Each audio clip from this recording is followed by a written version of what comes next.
very special guest today. This is Tahir, known as Tashi in the Halo community and in the interwebs. We've known each other for a long time, dating back all the way to 2014, believe it or Yeah. not. Wow. Long time.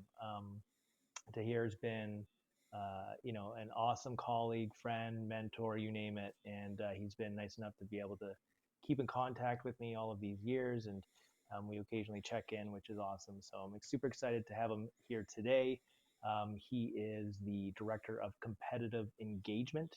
Was that a recent promotion title, or Yeah, last year. okay, okay. So let's dive in all about you, dude. This is a super special little episode today. So you've been with Microsoft 10 years or slash Halo Studios, which by the way, for people listening, Halo Studios, it was formerly 343 Industries. Now, Hmm. within the last year, it's transitioned to Halo Studios, That's and right. they're working on the next Halo game, which they will be revealing at the Halo World Championship Finals this October. So yeah, man. So Well, walk we me through. haven't we haven't uh we haven't said all that. Oh, So I'm making assumptions. Correct. Correct. Fake news over here, Chad. We're for spreading real, Chad, what the heck? yeah, I'm spreading misinformation. So wait, so factually, you guys aren't revealing the next Halo gameplay? I actually Uh thought that was the thing. I thought that was like all officially announced. Okay, so I'm uh sorry. no, Okay, you're good. okay, Basically what we've said is last year we had this video called The New Dawn where we okay, said we're working on Unreal Engine okay, and the studio is now Halo Studios, and we talked about how we're kind of changing the recipe for how we make Halo games. okay, And basically this year at Worlds we're continuing that story, so we'll okay, have we'll okay. have more to share there, but we haven't said exactly in detail what's going to be shared. Okay, well there you go. So today, ladies and gentlemen, I was fooled by the fake news, and we got fact checked here. Okay, so that's good. I'm actually glad. That's awesome. Okay, so walk me through. So you've had a crazy career. So you've been with Halo for a decade. So do you get a special like green Rolex that's like got the Halo logo? Like what happened? No. Like that's a long time, man. So yeah, I started February 2014 and I was a contractor then. Okay, So I was a contractor for a year and then I got what they call flipped to full time. So I've been a full time employee for 10 years, and in May was actually my 10 years. And you can see I have there's like these crystals. ooh, I So see this is that. the 5 year one, is the blue one, Ooh, and the green is the 10 year one. that's cool that they So, do that. Okay, yeah, I so dig you that. get little crystals. That's cool. And then you get one at 15, 20, 25, and they Does get huge, by the way. There's some people at the studio, it's like 25 years, and it's like it gets wheeled out in a cart. It's probably like over 100. oh, It's like it's legit, dude. I like that they do that. So that's kind of Yeah. following like Activision Blizzard. Like Blizzard's really known for that too, right? You get like Mm. different things like a sword, a shield, and like Yeah, a it's cool. mug. Like that's cool that they do that. That's cool. They So give you an option too. They're like, "Oh, do you want this like gift card or something, or do you want this like crystal?" no, It's the like, I'll take the crystal. crystal. Are you kidding me? Absolutely, man. Who doesn't Yeah. want that? Does it have like a little message engraved on it or anything? Like It Tashi, you're has the your best. name, and then it has your name, and then like how many years of service. Okay, cool. You say Tashi is the best. Yeah, that's what it says. It's Tashi for is everybody. best. So and so is the best. Yeah, You're the greatest. that's awesome. Um, so okay, so walk me through. You said in the past year you've been promoted, so you are now the director of competitive engagement. And what's interesting about the language of that title is also it avoids esports. Mm. Um, is that was that and we might have had conversations in the past. Is that a industry kind of getting away from the term of esports and moving towards something that is more different language as we continue to evolve in the space, or am I just No, taking those in? I mean, I don't. No, I don't think it's fake news. There might be, there are definitely like esports directors at different companies and Okay, whatnot. But for me, since I guess January 2023, um, I was what we call product owner okay, for the ranked experience in Halo Infinite. mm, And I've since passed it off to kind of Richie on my team, but I still oversee it at a high level. and help where they really need me. But um, I've started to get more into the game development side of things, and Right. so it's kind of broader coverage than just esports. So it's meant to talk more about, um, yeah, engaging players all up in and out of the game. Okay. And how big you mentioned Richie, like how big is your division right now? My team is about 5 guys, I think. Okay. I can name them individually, but when I think about the total number, I'm like, oh, am I forgetting someone? No, I don't think so. It's 5. But um, and for the audience, keep in mind, so it's a team of five, but and correct me if I'm wrong, to hear, but mhm. I'm assuming you guys still will participate in the RFP process, and then you will work with a large tournament Oh, operator. certainly. Yeah. Yeah, I mean, we're essentially the ones who like manage the league, Mm. um, at the highest level, set the direction. But we have tons of partners in the ecosystem who help us kind of execute, especially for the events. Like Right. if you come to the Halo World Championship, there's probably like a couple hundred people in staff. Right. And so, we'll hire out a company. We work with Esports Engine for our World Championship, Mhm. and they've got their own staff, full-time staff, and then they hire contractors. And then there's for Seattle, there's kind of union requirements, so there's folks local who will work. And then we hire a production company to do all of our video content. And then you have all of the like participating teams who have their own staff that build the booths. So it's an army. It's absolutely not like our team of 5. There's an army that puts this whole thing together each event. Um, is because you guys have like a and events are so demanding and like you work crazy hours, it's high stress. Hmm.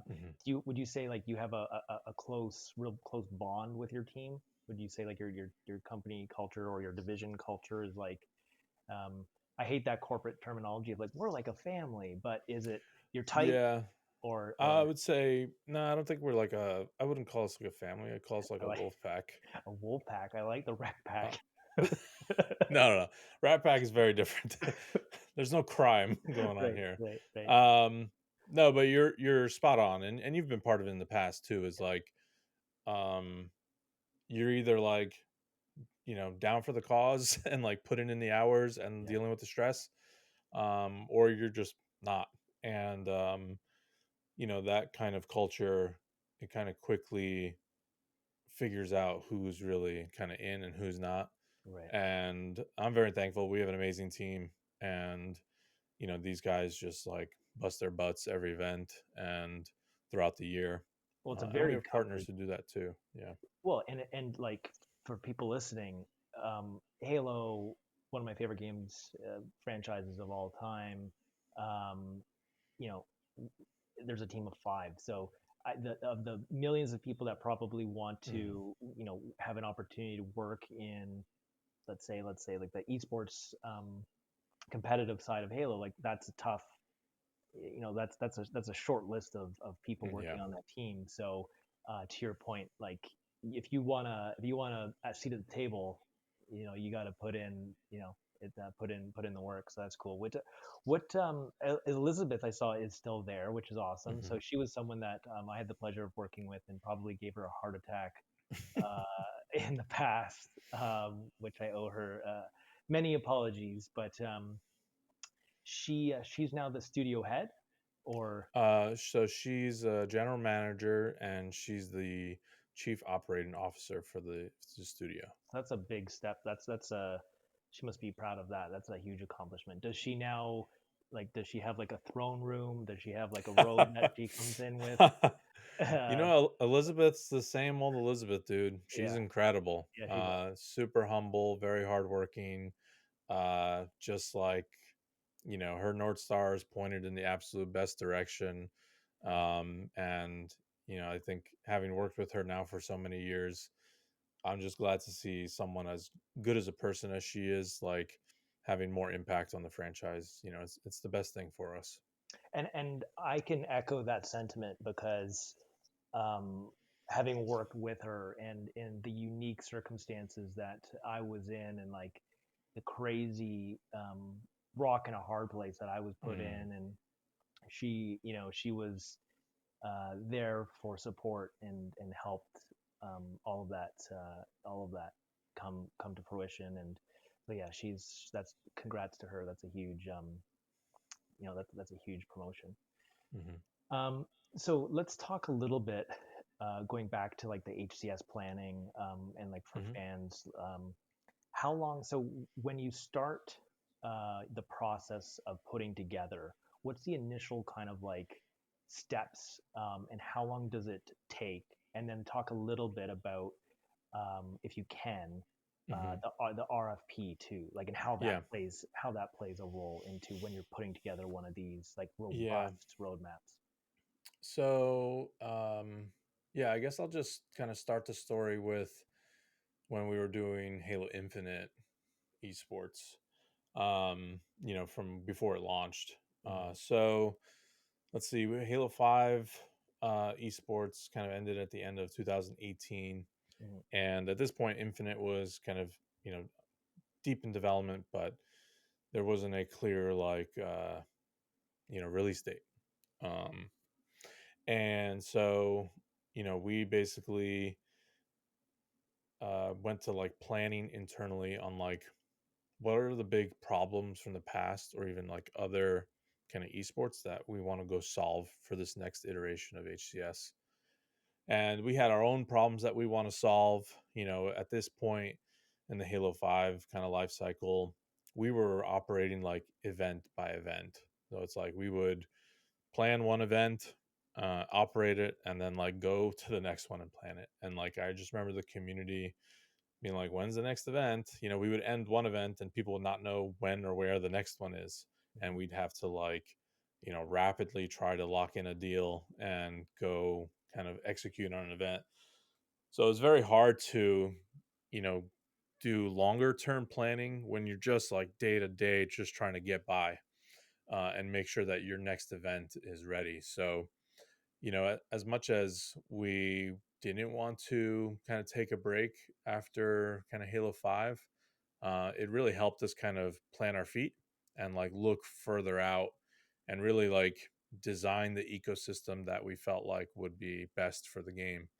So, that process was probably like, roughly like a year internally. And that was just us, a lot of whiteboarding sessions, long conversations. We had a lot of meetings with external partner teams as well, and was just trying to get an understanding of like where's the ecosystem headed, what's interesting to you guys, how do you guys select what game you want to participate in. At this time, franchising was, the hot thing. So there were a lot of perspectives that were kind of skewed towards that. Teams would tell us if the next Halo doesn't have franchising, we're not going to participate. And there was even a team that was kind of part of the league at some point and then left when they heard we weren't going to be franchising longer term. So it was like there's a lot of kind of pressure Thank God you didn't do coming. franchising, by the way.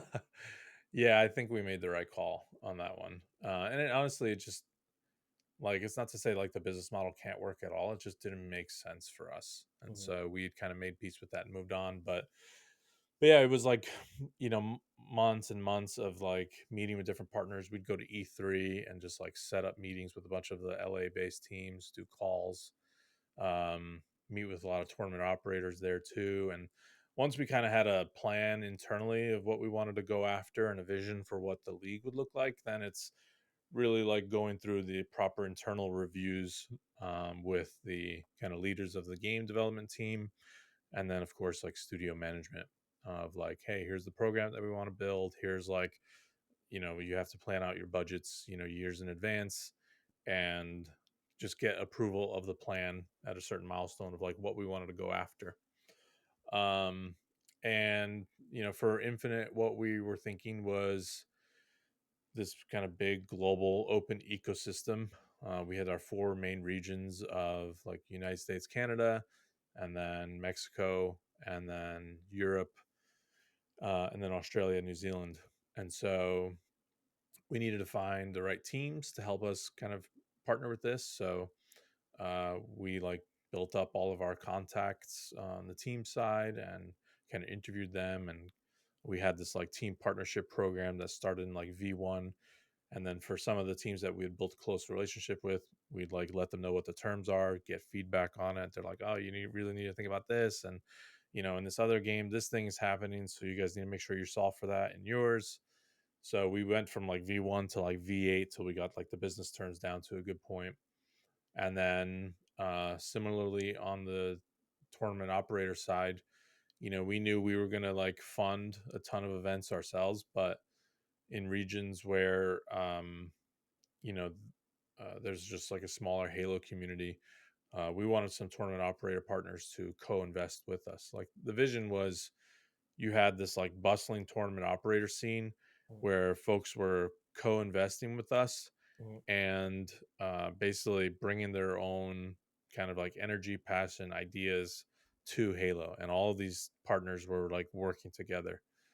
And it actually worked out, and it was interesting. Like, obviously ESL Faceit Group is like all of these tournament operators in one now, but when Infinite started, they were all separate, and we Yeah. had like all these partners on a call working together for the first time. They'd never like worked on a thing together, so it's cool. It's like all of these like really smart people and passionate people were like helping Halo, working together for Halo. So that was like, really exciting. And we knew we wanted to uh you know build out a like a full year kind of roadmap in advance. So we basically built out this roadmap on paper, and then we did this like huge RFP process where we invited certain partners to bid for who wanted to invest in Halo and be part of this ecosystem.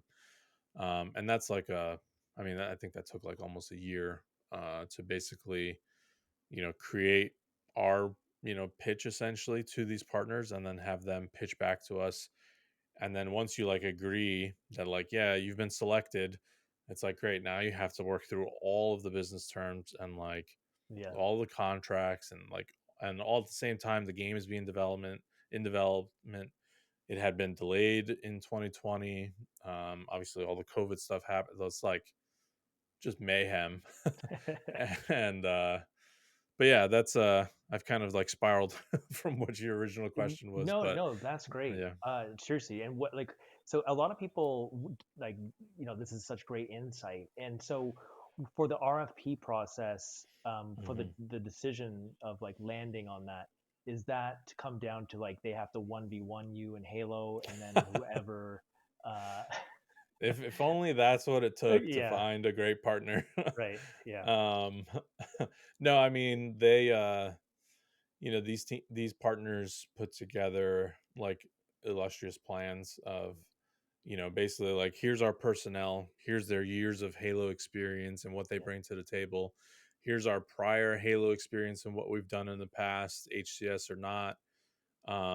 Here are like platforms and capabilities that are unique and why you would want to work with us. Some of them put together videos, some of them fly out to the studio to present to us.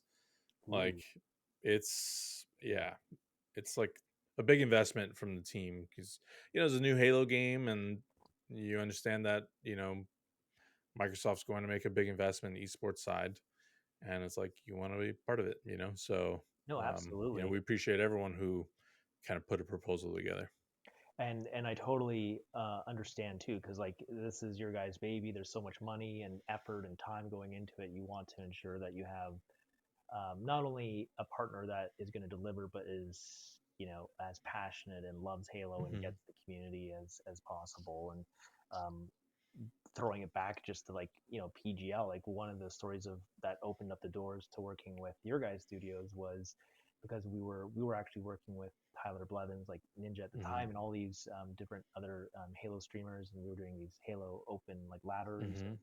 that and we had a really cool platform, and that ultimately kind of got passed around, and that caught someone's attention. I forget who now, but it caught someone's attention um, at the studio, and that kind of opened up conversations, and then the rest is kind of history there. But understanding that who you're working with is a subject matter expert, loves Halo, fully gets the community, that's super important. And then obviously they have to deliver high quality of what you're standing. I saw that you guys won an award for your Mm. esports program.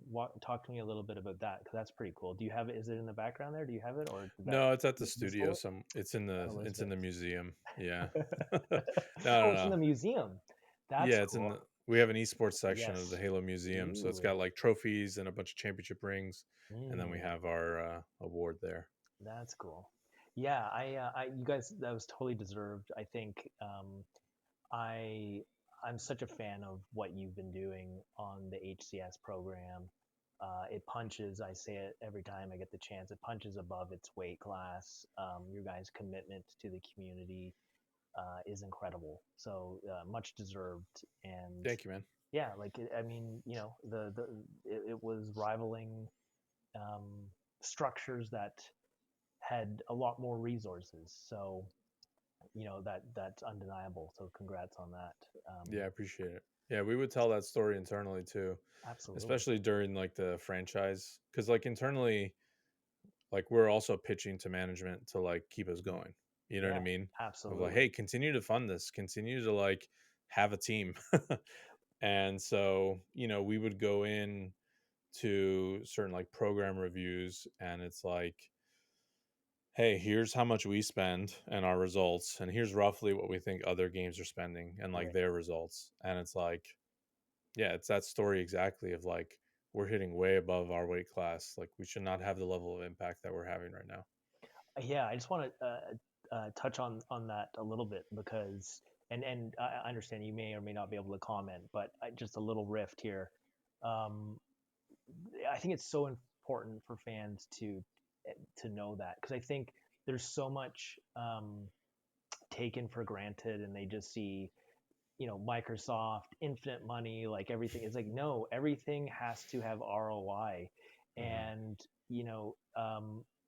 esports is ultimately, a tool to further drive engagement for your game, to further drive revenue. It has to be tied to metrics that is positive for the overall ecosystem. And you guys are, responsible to reporting to directors to exactly your point of Hmm. like, this has to continue to make sense. And so I think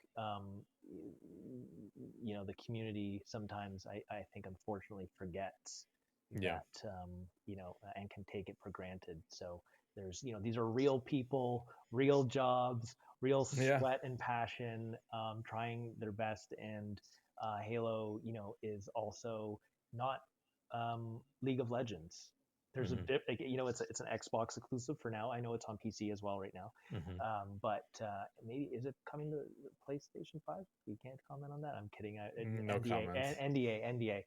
Um, yeah, so yeah, I'm a huge fan of Halo, always has been, and a huge champion of it. So I'm excited for you guys to finish the HCSA world with a bang, and excited to see what is coming in the pipeline. So switching questions here for a second, and this is always like a really interesting, fun topic of like um, competitive community versus Mm. the large casual player base. And the the competitive community can often be the vocal minority and forget that they do not represent the entire player base. So Hmm. walk through me like some of the challenges of kind of managing those two sides of Yeah. the community and the community feedback, because a lot of the community might not like the competitive settings. They just want to be like, I Hmm. want big team battle, I want to fly a Yeah. ghost and laugh with with my friends, Yeah. and I don't want to be a pro. So Yeah. walk me through a little bit of that. Yeah. I think it's important to start with understanding that the whole like lens of seeing the community through like competitive and casual as like the two main buckets is, and that they're against each other, is like totally false. Right. um yeah, there's the gameplay side of things, which you have to look at like skill. Hmm. And then players have different motivations. Some players like to play with friends. Some players, when they play, it's just like, hey, I had a long day at work, I just want to kick back with a beer. And like that's totally cool too. Maybe they're good players, maybe they're not. That doesn't really speak to their skill. Hmm. Then you have other players who are like lone wolves. They just like to play competitive. They don't use their microphone, whatever it might be. And then, you have all your different kind of sub communities. You obviously have a huge campaign.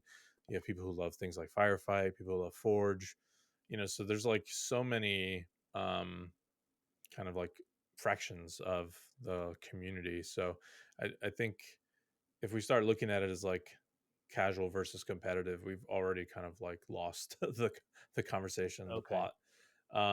So, and I think, at least from like an esports program standpoint, one of the things that I'm most happy about with Halo Infinite is we've been able to like bring more Halo fans into the ecosystem and community than I think in the past. Um, if I think back to like the early kind of MLG days, Halo 3, had its own like MLG playlist, but then there Yep. was also like these other ranked playlists. So it was like, I think, really kind of splintered. And, the community was just smaller back then on esports side. But now, and you see it at the World Championship, we have fans across the entire kind of Halo community that come to support. And on Championship Sunday, all the seats are packed, standing room only. Those aren't just like your competitive players, Mm. right? You've got people who love Halo, just through and through. And esports is now kind of one of the things that they also love. So we try to take a more nuanced approach to like how we kind of think about the community.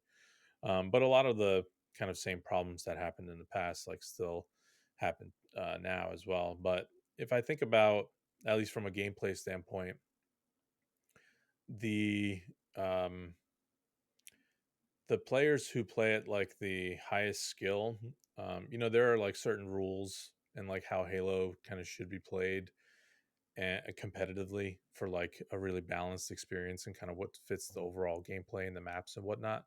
And your high skill players are just way more strict about those rules being true and as few exceptions as possible. And that, because of their skill, they're able to take advantage of things on the map that your lower skill players are just unable to really access or kind of understand. So it could be something like a certain jump, it could be a certain weapon, it could be an equipment, it could be a combination of two things. And so, we have to make sure that at the highest level, the game is still really fair and balanced. And when players are using these high skill maneuvers or tactics, all of the kind of rules that make Halo are still intact. And again, I think those rules, they also scale down to your lower skill players, but again, those players are less sensitive to kind of some of the nuances of the game, but they still, I think, a lot of you like your social players who play just regular like Team Slay or something like that, they're still very sensitive to fair. Like if one team gets like a rocket launcher and the other just gets a shotgun, they're gonna feel that and be like, this is not right. Right. So like that level of like fairness and an even playing field and things like that's important for all players, but it just manifests differently. So I think uh, in Infinite, we try to, for the at least the ranked experience, ensure that we are accommodating like that highest skill kind of experience, and it's built for that, and it can really like withstand like tournament after tournament after tournament of like literally the best players in the world like playing for millions of dollars on this experience. And sometimes players are so good they just like find things that essentially like break the rules. So like an example being like the Mangler from Halo Infinite's launch. At launch, people loved it. It was like cool as hell. You're like a badass gunslinger, you shoot this thing. But players quickly found that like it's good at multiple ranges, and there was also this little like mechanic where you could drop a gun and switch to your second gun like instantly. So now this combination of these things, if you're a high skill player, made this gun feel like way too powerful. And there are obviously powerful guns on the map. There you can find rocket launchers still on HCS maps or snipers that do like one shot kills. But those are like on timed pads. They come up every 3 minutes. Everyone in the lobby knows where they are. They're in highly vulnerable areas. The Mangler was like on a couple maps off to the side, spawns every 15, 20, or 30 seconds. So the amount of power that was just on the map kind of freely for anyone to use at any point, and it's like uncontested, or one team got it for free and the other didn't.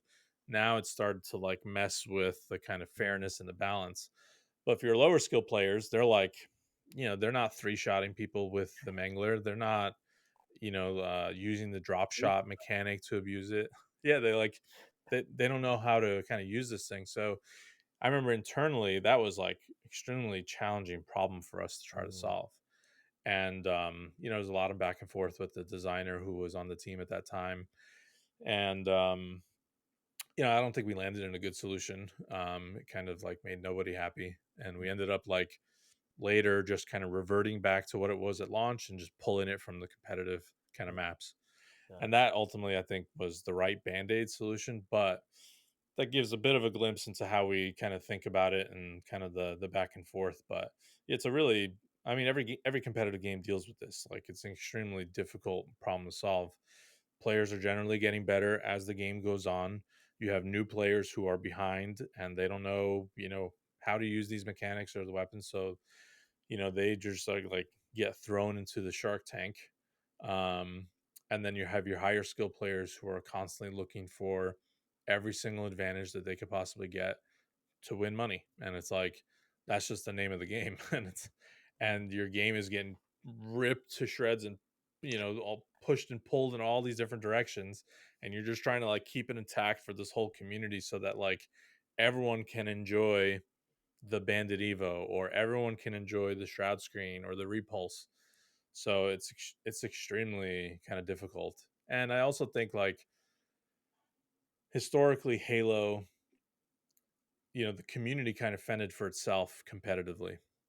And so the developer would create these things, the community would say, that's not fair, that's broken at our skill level. So they would just like pull things out of the game. And so if you looked at like Halo 3, for example, there's like no equipment in competitive, but that was like the marquee gameplay feature for Halo 3. Right. I mean, it's in that first trailer that you see of Master Chief. He throws the bubble shield down. You know what I mean? Like, and competitive were just like, doesn't work. So they just like pulled it out. And so we've been trying to make sure that like, hey, if we're gonna build this like new mechanic or like equipment or whatever, even when in development with like the repulse or like the grapple shot and all these like things, we wanted to make sure they could scale competitively, but also worked for your kind of entry level or lower or mid skill players, and use them in all these different ways. So it's extremely hard problem to solve. And yeah, it's like tons of talented designers on the Infinite team, and all the back and forth bad work, not bad work, sorry, all the back and forth work that goes into it. Um, Has there ever but been, yeah. have you guys ever had like conversations about intentionally trying to put in things like button combos, like a classic, you know, the old easy quad shot? Uh, Mm. has there ever been conversations about that, or is that like NDA stuff? No, I think there probably have been conversation. I'm sure there were a bunch of conversations with like the designers have had that like I haven't even been in the room for. But yeah, I think I think it could be kind I of interesting if it wasn't a glitch, but it was like this is a really hard combo, and if you put it in the yeah, game, like that could add like a new level of skill gap of like those that can master the claw or what. potentially. I mean, I think that's why Halo 2 competitively kind of found an extra level to go Hmm. to. And it was like if you could use all these glitches, and same with Halo 1, if you could use all these glitches, like the game's skill cap just like increased. And I think if it weren't for those things, your Halo 2 MLG events and all of that stuff wouldn't be as exciting as they were. So I don't disagree. I think at a high level the game needs a high skill ceiling, and your best players need a way to differentiate themselves from the other players in the game.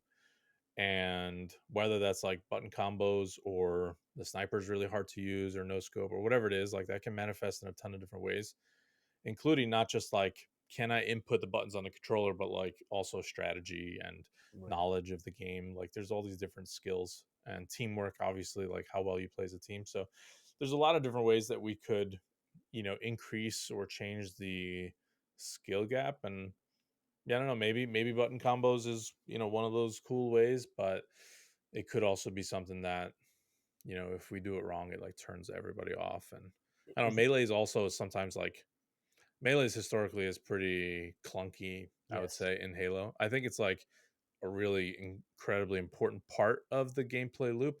Mhm. But I mean, there's been so many times where you just like whiff melees or they just don't connect Yep. or two players just trade and like, okay, well now we're both dead. And it's kind of turned into its own melees have kind of turned into like their own kind of meta of how they work. And so I'm sure there's some kind of way they need to be kind of innovated and moved forward. And I don't know if button comes to that, but it's also not my call. But yeah. I've seen from like a playlist perspective, you guys have, and if you can't answer this, if this is NDA, that's fine. But you guys have a lot of different ranked options now, which is great. Hmm. Um, like that's super exciting. Do you think that going forward, that it would be plausible that you would maybe have a lot more ranked playlists out of the gate when you launch a Halo title? And can you speak to any? And you probably can't, but can you speak to any? Because although again, this is coming from a biased perspective of like, hey, I want Hmm. team doubles ranked out of the gate. Yeah. But does community like prefer social versus ranked? Like, can we speak to anything like that to give insights, or is that all NDA stuff? I can touch on some of it. Like you're essentially the higher in skill you go Hmm. in terms of player base, the more that they are engaged, Okay. just like roughly. Hmm. And so you can expect that in ranked, is where your higher skill players typically live. And, our ranked playlists are like they have the highest engagement. So the There you players go. who love ranked, they like love ranked. They like they just like grind it, and they can grind it for hours and hours and days and days. Well, I feel And that's just like, kind of like the culture of it. yeah, Um, I feel like it gives you purpose because a lot of fun games that are out there right now, I quickly kind of lost interest because it's like, okay, this is fun, but I'm just kind of playing for generic XP.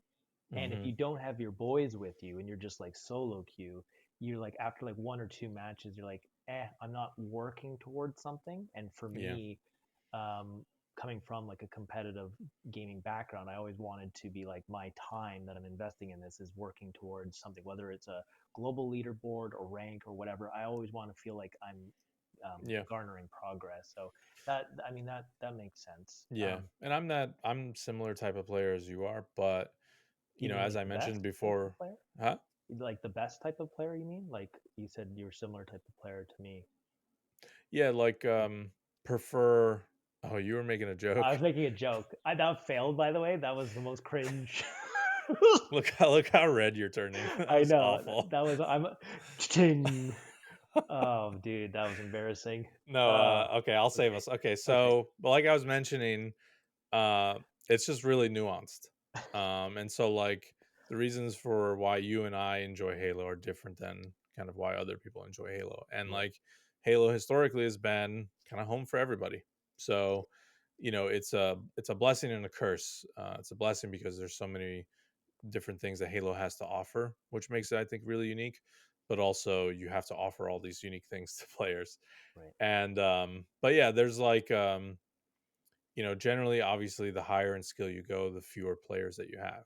Mm, And it follows, I think, by most games and stuff, follows kind of a bell curve, right? So mhm, you have very low amount of players who are like super low skill, and then the bulk of your players are like your, silver, gold, platinum, and then as you get to diamond and onyx, like it just slopes down again. And so, if you take skill into account and then player preferences, you just need a lot of different experiences. So, I mean, if I can go back in time to when Infinite launched, you know, we should have definitely had more playlists than what we did at launch. And over time, we added a bunch more. you heard it, And ladies now, and gentlemen. and now players today are like, you see it on Twitter. People are like, Halo Infinite's got all the playlists now. It's like a complete game. I feel like it has all of my things. Hmm. And it's like, that's just so many things. So I don't know if we could have had all those things, but it's pretty clear that like I don't know, Halo multiplayer, it just is um it's more like a buffet. Like you have tons of different options as a player. and that's just what Halo players expect. So you know, that's Um, just is what it is. so I need you to clarify potential fake news. So I was talking to Snipe Down. I've been told that uh, Halo 1 is being remade. Is that fake news? I can't comment on any of this Okay, stuff, dude. okay. Yeah. NDA. Okay. I tried, ladies and gentlemen. I tried. Um, so let's for fun, let's dive in a little bit. Actually, sorry, one more question on the competitive like matchmaking and stuff like that. Mm-hmm. This was something that I was talking with Snakedown as well. With Mm-hmm. is has there been ever any internal conversations about revisiting a classic ranking of like the legacy ranking of like Halo 2 or Halo 3 with like the 1 to 50? I understand. I Yeah. understand completely that the system that you guys have, which is consistent with games like League of Legends, etc., is much more accurate. But I feel um, for me, and this is just a Mm-hmm. biased perspective, I felt like the Halo 1 through 50 was more fun. And Mm-hmm. the Halo 2 where you started to get into not even numbers anymore, it was just like, a Yeah, it's comment and symbols. yeah, like which Mm-hmm. that was and that's probably like my nostalgia speaking and it's Mm-hmm. not logic. But has there ever been conversations of like revisiting that? Because I still feel like it worked. Mm-hmm. But what you have now is obviously much more accurate. Yeah. Um, but Yeah, I think the like Halo 5 and Halo Infinite systems were prioritizing accuracy right, above anything else. right. And the accuracy leads to better matchmaking in the sense of more fair matches. Right. So that was what was prioritized, and that's why the system kind of is what it is. Yeah.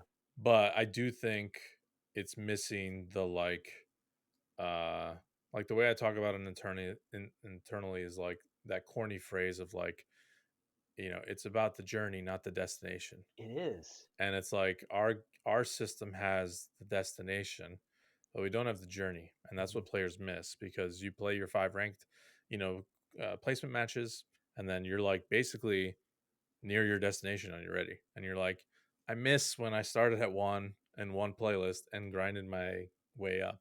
Mhm. So I think there's a way to have our cake and eat it too. I Mhm. don't know exactly what that looks like, um, but there are other games that kind of do similar things. So, um, yeah, I think there's a way you can have your cake and eat it too. But obviously, for Infinite, like that kind of ship has sailed. Yeah. Um, so talking about switching topics a little bit to our history that we Hmm. shared working on the HCS and during the old PGL Millennial Esports times. The legacy players and pros will be familiar. This is dating myself now, but it was a fun, crazy time. I'll share some little fun stories that the community doesn't know because they got to just show up and have the event, but it almost didn't happen, folks. Yeah, It was crazy. I definitely don't envy like you and Elizabeth were. I probably gave, like I said earlier, Elizabeth a heart attack. We were so my company, Pro Gaming League. It was this little boutique startup, and esports was just becoming like hot, and so there was a hmm, bunch of like esports organizations and tournament operators and a bunch of like money being poured into the system without yeah, anything really figured out yet, which is always a recipe for success, yeah. right?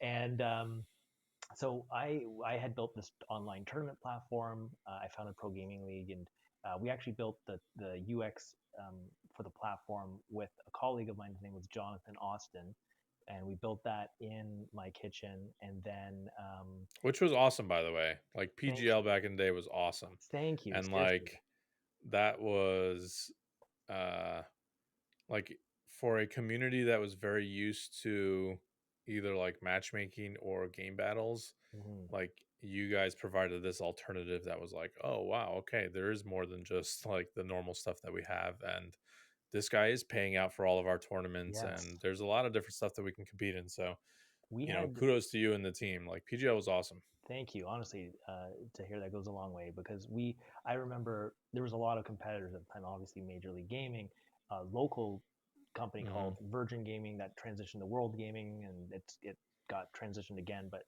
they were like, I don't understand, how does Chad have so many people in his lobbies? Mm-hmm. On some of our ladders, we had 32,000 registrants, Wow. which is crazy. We had it was unreal participation, and that the secret sauce to that was working with the community itself.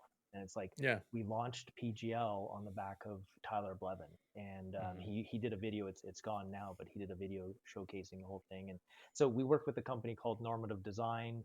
They built out Pro Gaming League, and then once the platform was built, I then hired a bunch of people. I hired Adam Morrison, who came on. He's still in esports industry right now. He's over at Oxygen.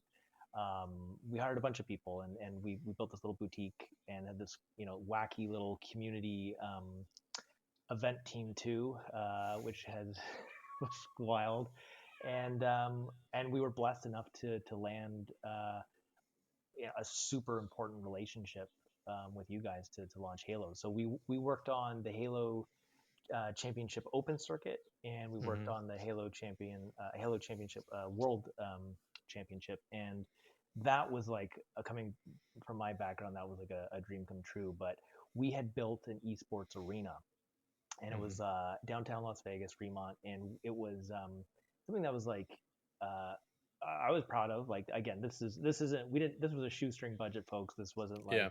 like it is what it was, and but we launched it, and we were finishing painting the walls. Like this was like 48 hours mostly.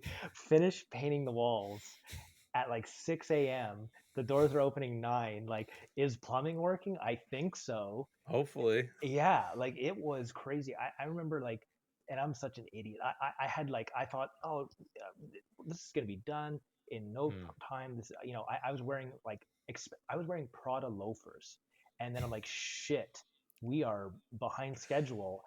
I had to carry up trussing in my Prada loafers up three Poor stories, Chad. three I hope stories. everyone. These Prada loafers were really nice. I'm Ruined, sure. ruined.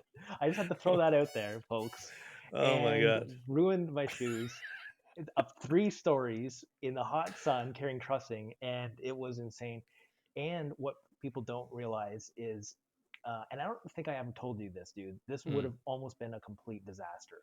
At midnight, I had a gut check, and I was like, I just feel like I should check the consoles and make sure, like, although staff has said that this is done and everything should be good, I'm just like, Mm. I'm having anxiety. Yeah. I want to just double check. So I randomly checked one, and I'm like, what the hell? This console for some reason doesn't have Halo Needs an installed. update. Oh wow. No, it didn't have Halo installed. Dude, 50% of them didn't have Halo installed. So folks, to understand that stress, it takes Halo's a big game, takes a Mm-hmm. long time to download. And we had, I don't know how many consoles on the floor, like hundreds. Yeah. And we had to uh, as a panic, we had like a team meeting. I was like, okay, we're disbanding in groups. We're gonna go to every Walmart in friggin' Las Vegas, and we're gonna buy every single copy of Halo, and we're Wow. staying up all night downloading this shit Yeah. until this is. So had I not caught that, disaster, dude. Yeah.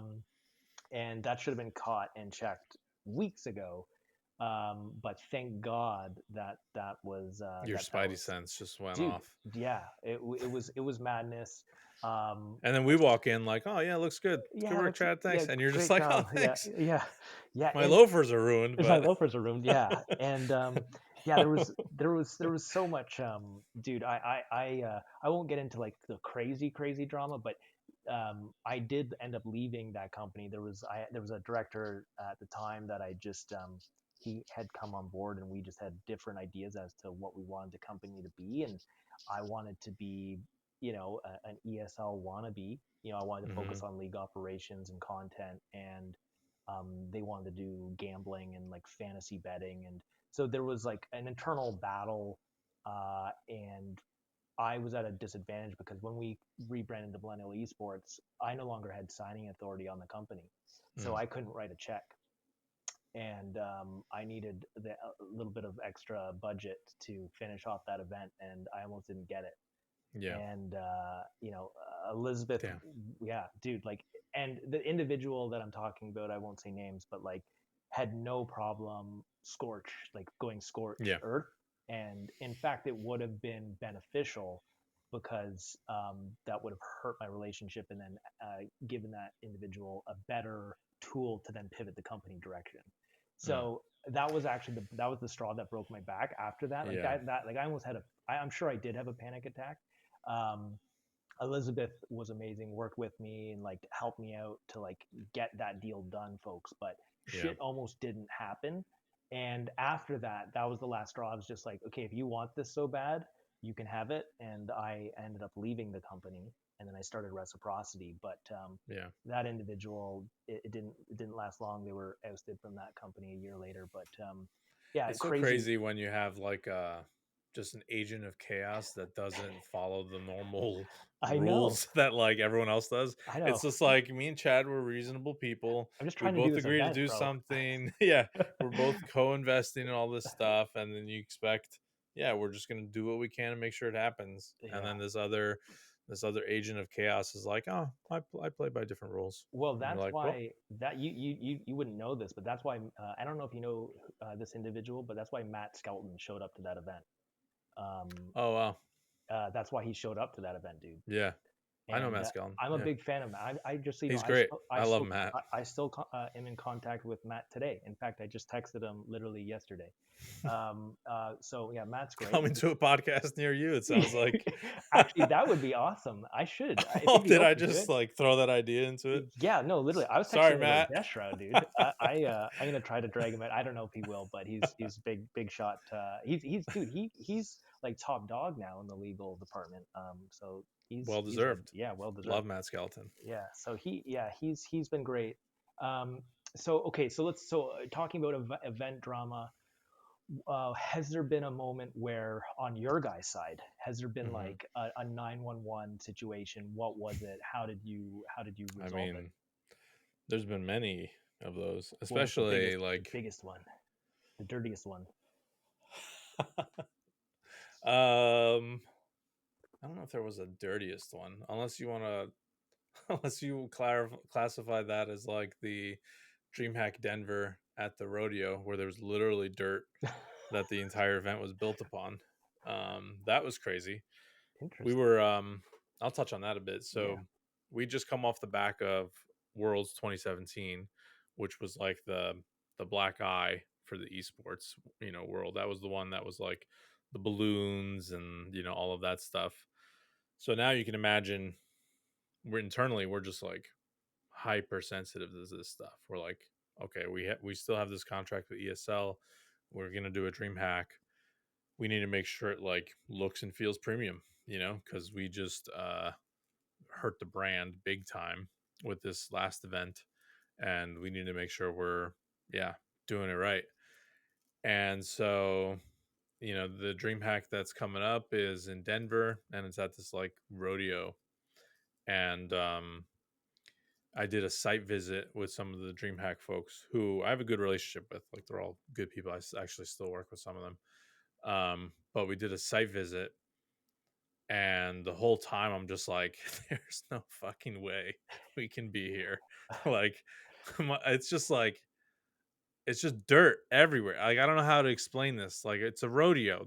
Like the floor is Dirt in meant the air. for, it's everywhere, dude. The floor is meant for like horses and bulls and stuff like that. And the entrance to the building has like posters of like famous rodeo cowboys, and inside there are like plaques of these like famous horses, and they're like, you can never remove those. And I'm just like, in my head I'm just like, we just got done with like the lowest point of this like esport with a 2017 world's event, and I'm just like, there's no way we just can't do it. Like, I can't go back to management and be like, yeah, it'll be good.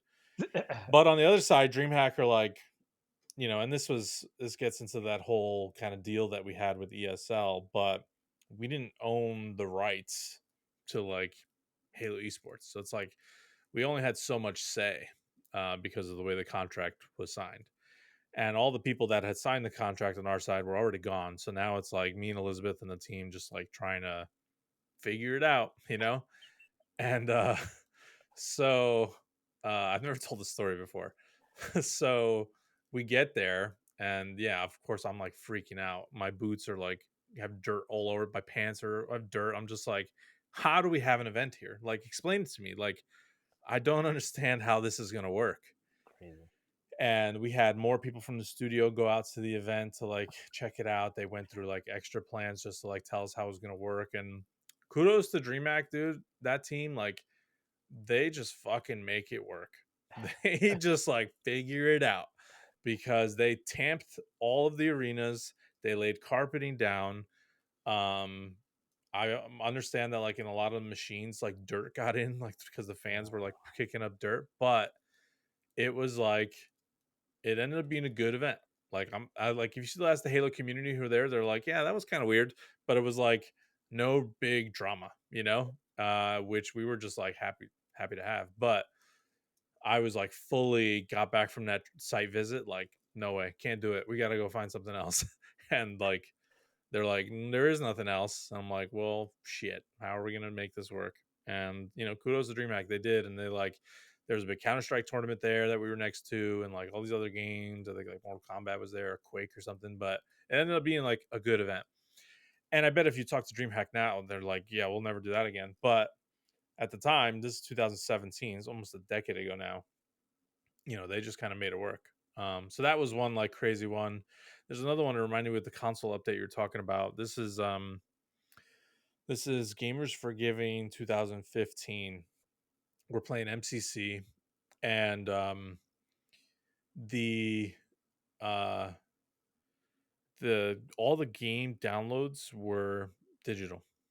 Mm, And so the way it works is you basically for each account you have like the game downloaded to that account, and like access is tied to it. And every time you try to log in, there's an authentication service that gets pinged, and it says, hey, does this gamer tag own this game? And mm. if the answer is yes, it says, okay, you can play the game. So this is an Xbox Live authentication service. Of course, Championship Sunday, it goes down. Like, Oh my and so god. now we can't play MCC literally for like our finals and our tournament and stuff. So this is when we had Eugenia on the team. You remember Eugenia, who Yeah, is the best. amazing. She like got a crew together, and they went to like all the local Best Buys or Walmarts, and just bought as many copies of MCC as they possibly could. Familiar And like, shoulders. yeah, and like the game is downloaded, so Yeah. it just needs authentication. And if you have the disc, then it's like, okay, you're authenticated because you own the disc. We can tell. But we had to. It was like an hour of downtime. Towie's like juggling. We're like filling time. I'm not kidding. We're like filling time, and like, yeah, I mean, all of those casters during the time they got like so good at like filling. Um, Yeah, God bless the casters. There was a yeah, little funny story too. So in our arena, as you can imagine, it was expensive to constantly keep AC in the heat of the summer in yeah. Vegas. And my director at the time was so cheap, and he would Hmm. not turn AC. And I remember T Square. He's like furious. He's like beat red, like melting in Yeah, our arena. And I just turned on the AC, and I'm like, I guess I'm just gonna have a fight later. But yeah. like, and it wasn't just like AC. Oh, it's on and now everybody's cool. It took forever. Of course, it's a It big took arena. It's gonna take yeah, hours. and just yeah. So yeah, the God bless T squared. He Poor guy. kept And he's got yeah. all these lights in his face. He's Yeah, casting intense Halo. 100 degrees Celsius room. Celsius. Yeah, yeah, insane. Dude. Funny. We have oh man, this is just bringing up so many like old stories from back then now. We did an event, I won't say with who, but this is like MCC days. Okay. And this was like one of the earlier kind of HCS events. And so at that time, honestly, like we were kind of in over our heads. Like uh we were basically a bunch of like people working on games trying to figure out how to run events. And so we like put a lot of trust in our partners who, we sign a contract with. There's money exchange, and we expect, things to kind of be done. But we weren't like knowledgeable enough to like have the right milestones or check-ins or kind of understand when like things were behind or ahead. Mhm. So we like walk into the venue like the Wednesday or something before it's like, done. And like they're still like building all of the like uh structure to house like the consoles, and also like the like where the production was and all of this stuff. And we're like, that doesn't seem right. It feels like at this time maybe we should be testing the consoles and making sure the game is running and all this stuff. But we're kind of like, oh, okay. And little did we know, like that whole crew is just like working like 24-hour night. You know what I mean? Like they're not sleeping, they're barely eating. Like they're just like fucking killing themselves to get this event just like to the finish line. Yeah. And so now it's like Thursday night, and like they're building out all the production and like barely testing stuff. And the broadcast director, I guess, just like gets fed up. He just leaves. Like, I'm not kidding. It's like the Thursday night before the tournament starts, and he's just like he just disappears. And so Lennox, who was on our team, God bless Lennox, he was our broadcast producer, former MLG, like he actually knew his shit. He like stepped in to like run the show.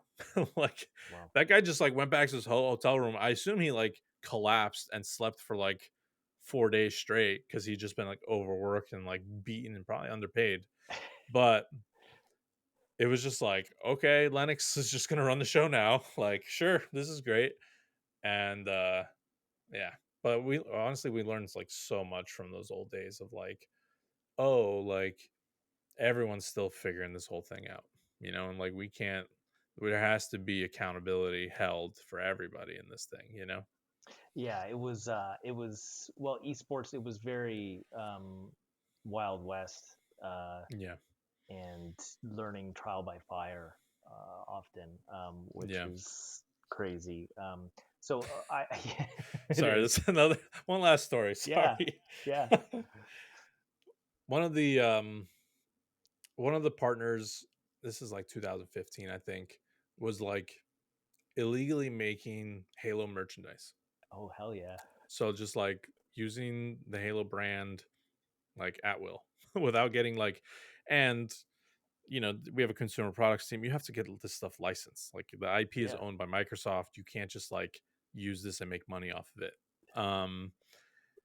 So but they were just doing it.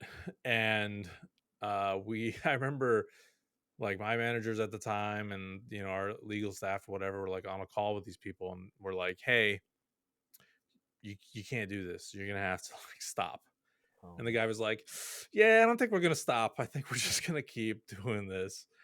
And I just remember being like, wow, what? Like, you can, like, this guy's just like, no, sorry, Microsoft. Like, we're going to keep making these t shirts and like selling them. Wow. And we still talk about that internally and like laugh about it. I'm just like, He was gonna take you guys on in his big bank account on the legal team of Microsoft to fight that just well, in case. I mean, stuff like small stuff like this, like, you know, Microsoft's a huge company. They have big fish to fry. And, you know, this guy selling t shirts is not typically one of them. Matt's on Yes, it. highest priority. Yeah. Oh, that's funny. Okay, so I've kept you a long time, but so we have to, before we wrap this up, we got to talk about. You're good. I'm around. Okay, okay. So let's talk a little bit about uh, the Halo World Championship, Mhm. final that's coming up. What Are you coming? I, dude, I'm gonna have to I'm talk to putting my you in the boss. spot. You're putting my, I'm gonna have to see if my boss is gonna give me the time off, dude. Can I get a letter from you and I can give it to him and say, hey Yeah, man, yeah, we could do that. all right, all right. So yeah, so what can fans expect? Why do they need to tune in? Hmm. And this is $1 million tournament with a first prize. The first place prize is Yeah, $400,000. Yeah, it's insane. So what yeah. else is happening? Why does everybody need to be there? So Halo World Championship for us is a celebration of like all things Halo. It is not just an esports tournament. And yeah, that's like the biggest component. But as I mentioned before, like especially with this event spearheading it, like we've brought more of the kind of Halo community together. And that physically happens at the World Championship. So, for example, like lore YouTuber Halo or Hidden Xperia, he goes to every World Championship. He's there every single year, and he is a big fan of esports. But obviously, he's a big fan of the universe and all these other things. And he has like-minded fans that he wants to hang out with and be part of, and all of this stuff. So, it just attracts like different kind of Halo communities. So no matter like I like to say like no matter why you love Halo, there's something for you at Worlds. So outside of the tournament, which I'm glossing over just for the sake of this, but like you mentioned, it's $1 million prize pool. But this has also been like one of the most competitive years in Halo esports. Like somehow it's gotten to a new level. The players are absolutely insane. They're like everyone's pushing each other to the brink. um, it's not like it used to be in Halo 5. You remember, Chad, it was like one or two teams was winning and it was like so Literally. easy. Mm, It's like that's not like that anymore, dude. It's like mm, anybody could lose. Optic's been knocked to the losers bracket a bunch. Like it's nuts, dude. Like it's really you can't take any match for granted. So every match is excited. Genuinely don't know who's gonna win, which is not really a thing, but it's been a thing in Halo Infinite. It's like you really don't know who's gonna win. So it's just exciting to watch. As mentioned before, we do have announcements, which is exciting. We also, one thing that we have at the World Championship is called the community stage, and it's 2 days of programming on the Friday and Saturday. And that's where we have basically non esports things. So what do we have? We have cosplay contests and like judging. So mm. we're I don't. We can't confirm it yet, but Worlds is getting close to. So if you're a cosplayer listening, come to Worlds. But Worlds is getting close to being the single largest like Halo cosplay gathering ever. Ooh. We're like 20 cosplayers away from making that a real thing. So it's sick. And these people, we do a contest every year. So now all of the cosplayers like they build all year long just to premiere it at the World Championship. And they get to go, if you're in the top three, you get to go on main stage and the whole audience is cheering for you on the main broadcast. So it's like super cool. And all of them are super nice to tell you how they made their costumes and all this stuff. Like it's incredible. We're also doing a new for this is called a makers contest. It's essentially like cosplay, but not full uniforms. It's like objects and things like weapons or little gadgets from the Halo universe. So that's another cool thing you get to like check out or even be a part of. We're also doing developer panels on the community stage. Uh, I'm hosting the Halo 5 10-year anniversary panel, which is really cool. So I've got like basically the three heads of that game: Josh Holmes, who was like the creative director. There's Sparth, who was the art director, Tim Longo was the creative director, sorry, and yeah, Josh was like the head of development for the whole project. So that's be really cool. Sketch is hosting a 15-year Halo Reach anniversary development panel. We'll have people from Bungie who worked on that game at the event, so it's really like sincerely bringing the entire like Halo kind of community and everyone and ecosystem together. We'll have the voice actors of Master Chief and Cortana at the event, Steve Downs and Ooh. Jen Taylor. So there's going to be signing sessions that you can be part of. They're going to be doing panels where you can hear them speak, and they'll be doing games. Like we do like fun games like Pictionary, where we let people from the audience come up and you get to be playing Pictionary Master Chief. Like it's as awesome as it sounds. So there's like really kind of fun stuff. And then a bunch of our partner teams bring booths. So Mm. like Space Station will have a booth, TSM will have a booth. I think You'll Cloud have Nine's gonna merch. have a booth. So they'll have merch. Some of them host like tournaments out of there. Speaking of tournaments, we'll have open tournaments where you can just go play. We'll have like Halo Infinite free for all. It's a $25,000 prize pool. Mm. And we have like a sick trophy for that too. Um, you'll have like a Halo Infinite 2v2. We do like Halo 5 2v2s. We do Halo 2, Halo 3 tournaments. Like all of the Halo games we run kind of side events on. So, and then Sunday is like typically people are like parking their butts and watching like the top four by the time we get there in the tournament. So, we've sold like, I think it's like 30 to 35% more tickets than typically. Wow. And we've already sold out. So we're 2 months out. We've already sold out, and this So I hasn't can't happened even to. go then. Well, you might know some people who can get Oh, you on the okay, okay, list. okay, good, good, good. VIP access. Sweet, uh, sweet, sweet. yeah. Um, so yeah, it's going to be the biggest world championship that Halo's had. So more fans, more people to hang out with, more of the community to be with. So we're really excited. And the studio, obviously, it's here in Seattle, so the studio goes, which is really exciting. So we have like last year, 2 years ago, we had Pierre, who's like the head of the studio, volunteering and doing like line management. People are like, "Wait a second, aren't you Pierre, like the head of the whole studio?" And he's like, "Yeah, okay, next in line." No, I'm kidding, but Pierre's awesome. But it's cool. You just get to like rub elbows with people from the studio, and um, That's so cool generally, to meet like the yeah, developers. Like that's super cool, yeah. man. The events are also super positive. Sometimes the people from the development team are like, because they read online on Reddit or Twitter, and they're like, "Oh man, it's so toxic. Gaming's so toxic." But when you go to these events, they're extremely positive.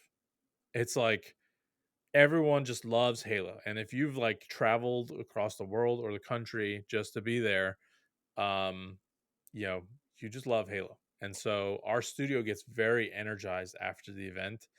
They'd like talk to fans, they hear all these passionate stories, they feel the love, they get to like sign autographs and stuff. And it's just like a wholesome, feel good kind of experience. So yeah, if you're on the fence, I mean, we've already sold out of tickets, but if you're going, yeah, thanks for buying a ticket and we can't wait. What I love about the cosplay is because Halo is such a loved and massive brand, is it's literally like Neil Blomkamp quality Mm, movie. Like some of those actual Master Chief yeah, Spartan suits look like out of the yeah, show. Like it's insane. 100%. It's so cool to see that. And I have personally, I've had the pleasure of attending one before. Our Which team, one was that? uh, 2018? 2018, yeah, that was Yeah. with Snipe Down on the rig, and we had that where Oh, the things had to get controller reset. Yeah, disconnect. oh my god. And Can then I ask you a question about yeah, those old reciprocity days? yeah, absolutely. Please. Because we've actually talked about this internally a lot, but I don't think I've Mhm. ever asked you directly, which is, or maybe I haven't, I forgot. But when reciprocity like came in, you guys were like, "Hey, we're paying top dollar for like the best roster," Yeah, and all the other teams were like, "Hey, we want to make that kind of money," and so they went back to their team and were like, "Hey, well, here's our salary ask now." And a lot of the orgs were like, well, obviously we can't afford to be in Halo anymore. So then it became like just reciprocity. So we talk like when we were building Infinite ecosystem, it was like we still talk about sometimes was like, well, we gotta make sure we don't have another reciprocity situation. it's true. And like we don't like, just for clarity, like we don't get involved with player salaries. Like Mhm. they are what they are. We don't talk to players like about it. We don't know like even how much the players today are getting paid. Like we kind of have to keep, out of it. But obviously it has an impact on the ecosystem. It So does. I'm just curious to know. I mean, I assume from your guys' perspective, you're like, we're a new brand. We need to like get our brand out there. So we're gonna hire the best players and try to like compete and win. It's interesting. So I actually talked a little bit about this with Snipe Down about it, Mm, and it wasn't reciprocity. It wasn't just unique to reciprocity. This is what was happening. This was part of the problem with esports in general. What yeah. happened was a bunch of teams got a bunch of capital. The players are a rare resource, Yep. and if you want to play in the space, you need top talent. Yeah. And it comes down to literally as simple as, "Hey, Chad, you've raised money for reciprocity. We expect you, based on Mm, my prospectus, you're going to enter in these many different leagues by this date, yeah. and we need you to do that. How are you going to do it? Well, you're going to have to you have to have relationships. So I was fortunate enough through Pro Gaming League that I had trust of players, so they knew who I Yep. was, and so that gave me my in. And then you're talking to them, and it's literally like, okay, Chad, we like you, but at the same time, I really like Envy. You're a small little org, Mm, startup thing over here. Envy's this, global big brand. I don't know if you're gonna have to offer mm, me such crazy amount of money yeah. to walk away from that. And Yeah. I was of the position of like, get it done. I don't care Yeah. what it is. But the problem is when you have me and a bunch of other teams doing that, and then this isn't. I'm not trying to throw shade, but then when you have other big publishers coming in with massive franchise Hmm. entry prices and then the player salaries of those expectations, it was just a recipe for disaster when the business model wasn't figured out yet and it just wasn't sustainable. And it Yeah. was a house of cards. But yes, Hector was really pissed off, rightfully so, because I Mm. wanted Mickwin. Now, a sane person might have said, walk away from Halo, but I loved Halo and I wanted to be in Halo. So I was Hmm. like, I can play this game with another studio, like it would be the same thing. But Hmm. I was like, I want to be in Halo because I love Halo and it meant a lot to me. So, but Yeah. yes, that did happen, and it was literally like I knew that I was getting played, but at the same time, I Hmm. knew that also um, at some point there's going to be a yes. Yeah. And that's Yeah. what at some point Yeah. um, There is a number. there is a number. That's why that funny saying of like everything is for sale. Mm. um, so it just came down to like and keep in mind, ladies and gentlemen, the numbers that we're talking about in retrospect are not Yeah. insane. Like this isn't No. like LeBron James. Oh no. This is ultimately modest, but as it relates to the ecosystem specifically and Yeah. uniquely, it was creating bad inflation. So yes, reciprocity. Yes, I started through Mickwin, and Hector was Yeah. pissed off, and rightfully so, because Mickwin was a great player, Hmm. and I wanted him. That was a great team you had. It was That was great. exciting. Yeah, it was. And Snipe Down, I've always Yeah. been a big fan of Snipe Down. I just love him as a player, his Yeah. gamer tag, everything about him. I just think is a really cool pro player. So that was kind of like as a fan of Halo coming up and playing, that was kind of a dream come true to have all these type of big personalities under my little Yeah. umbrella. But yeah, that is true, dude. And like I can't give you shit for it really because also it was a broken ecosystem. Mm, Like Halo 5 wasn't like it's not like, you know, it's not a fraction of like what we had going on with Infinite, even what we have with Infinite today. Like the opportunities were not the same and you kind of had to like take your piece of the pie, you know? and because everything is still Wild West, there wasn't like salary caps, there was nothing. Yeah. So it was literally Wild West. And it just came Mhm. down to oftentimes, like, dude, there's crazy stories in esports of things in Counter Strike and Mhm. like paying crazy money for players and, getting players to walk away. And so it was,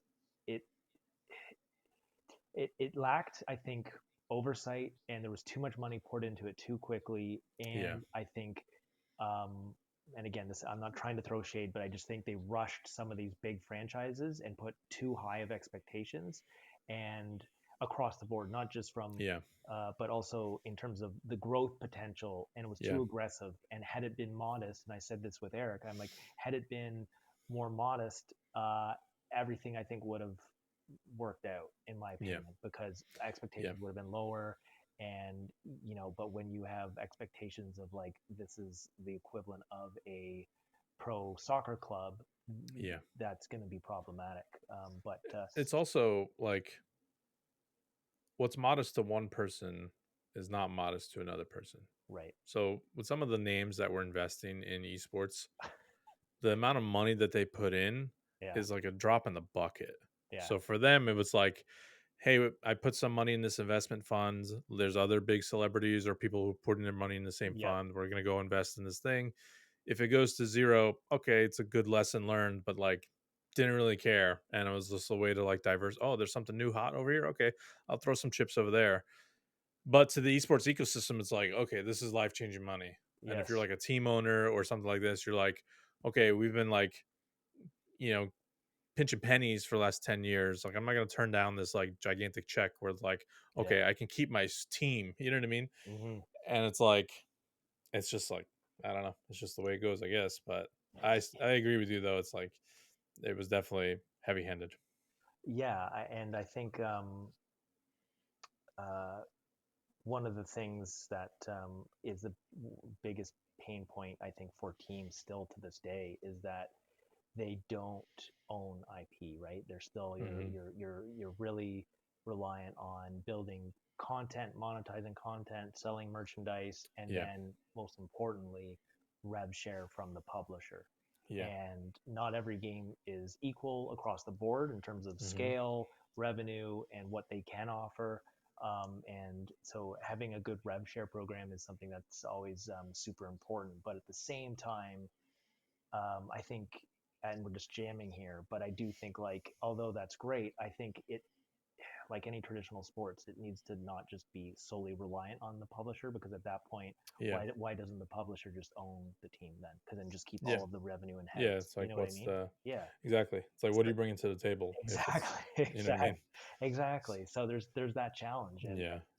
but I yeah. actually feel like you always understood this before kind of any, because I used to get invited to go to like, or not invited. I used to like pay to go to like different esports conferences, Mm, and I remember I'd go to these like panels where it was like someone who runs teams, someone who runs tournament operators, someone who runs, whoever it might be from like the esports industry, and like no publishers would ever be on these panels, and they'd be like, what are we going to do, how do we make more money, and how do we get to, in with the publishers, and it's like, hello, I'm right here, like we can talk. right. And now it's changed, like Mm, I get invited to like speak at certain different things, and I always tell people too, like I just did one at like the last DreamHack, and mm, it was a great panel. But my main message that I wanted to get across was like, it all has to start with like the game and the player. yeah. Like if you don't have that as like the foundation, or if not everyone in the ecosystem is on board with that being like the sole driver of this whole thing, Hmm. none of it works. It all just falls to shit. Yeah. And it's like, I don't know, it's just fascinating. The like people just didn't for years thought it was just like, oh, I can do it on my own. And then when times get hard, all of your sponsors' marketing money goes away, and at the end of the day, like it just shrinks to the core. And what's the core? It's the game and the player. Yeah, literally. Yeah. Yeah, it's been a literally since COVID, it's been a completely different landscape, and I was sad to see what happened with EG, and even um, anyway, yeah, we don't have to get into all of that, but it's tough, and but I said this with Snipe Down, regardless that it's tough, it's still a huge opportunity. There's Hmm. still huge growth potential. It's still positive, and I love that. Um, what you guys are doing with the HCS, like continuing to be community first, and putting together some of the best events and experiential marketing that I think other bigger publishers should take note of, in my opinion. So yeah, huge props to what you guys are doing. I Okay, appreciate that, dude. okay, dude, I will let you go. This has been an amazing talk. We went way Wait, over. first, Yes. Okay. at the beginning, you showered me with a lot of praises, but I have to reciprocate Ooh. in the spirit of reciprocity. Ooh. You've been a great friend, dude. Thank Great you. partner. Always like super honest. Always I felt like had your North Star pointed in the same place as ours. Appreciate you checking in with me and over the years and wanting to keep in contact with us and just being like a good friend as well. So thank you very much. Appreciate that very much. And yeah, hopefully come out to Worlds. Regardless, I'm sure I'll see you around and we'll keep in touch. Yeah, thanks so much, Tashi. I really appreciate your time, and likewise, you've been an awesome friend and colleague, and you're an amazing professional. So keep doing you, and it's great to see you thriving in the industry, man. So thanks so Thank you, much. dude.